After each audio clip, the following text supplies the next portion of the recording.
Egos can make the life of a leader difficult. Insecure egos can interrupt teamwork and productivity. Strong egos are sources of self-confidence and well-justified pride.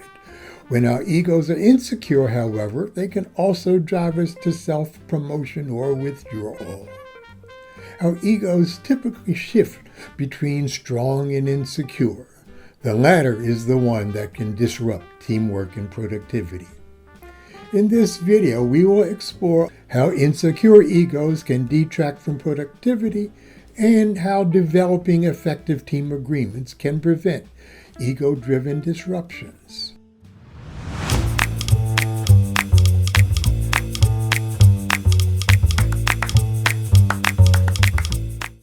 Hello, I'm Dr. Michael Broom, CEO of the Center for Human Systems. I've supported leaders and their teams to success for over 45 years now. Welcome to my videos. As mentioned, we all have egos that range from self-assurance to insecurity. At their core, egos are a sense of identity and self-worth.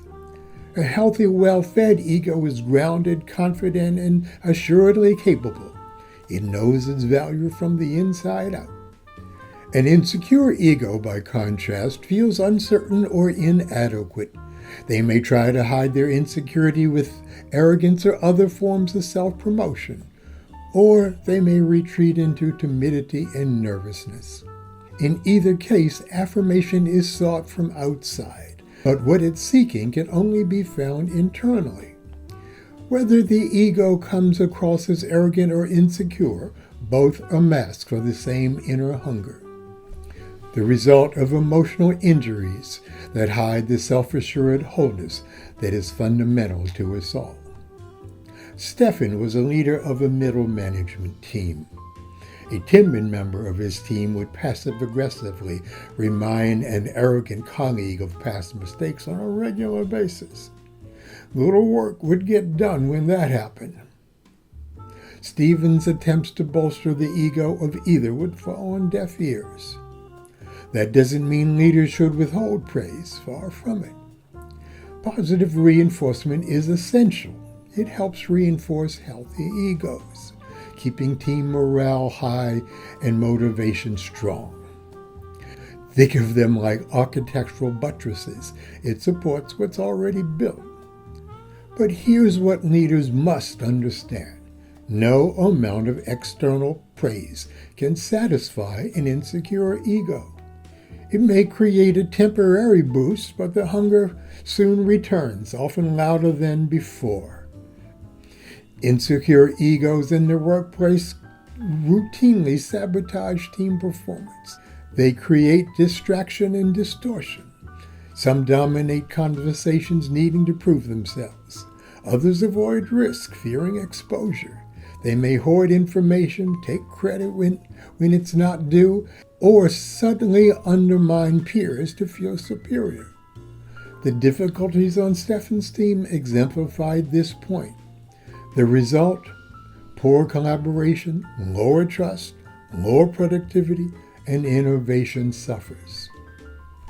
Arrogant behavior can cause safety and openness to be replaced with fragile competition, and the timid hide their light under a bushel in an excess of conformity. They'll beware their passive-aggressive sneak attacks. Such insecurity prevents either from bringing their best selves to their jobs and teams. So what can a leader do? I suggest schedule a team meeting about ego. In that meeting, acknowledge that we all have egos. Share personal examples, and as a leader, you go first. Ask the team what agreements they would like that would support each other in being their best selves.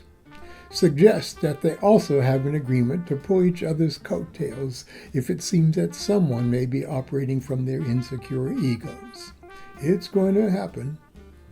Explicitly develop agreements produce mutual respect and accountability that reduce the sense of threat that can trigger insecure egos. They replace reactive ego-ridden habits with conscious norms which develop healthy cultures. Those party to such agreements will learn with practice and support to manage their egos rather than be managed by them. Most importantly, as a leader, model how self-reflection, humility, and integrity can strengthen our egos.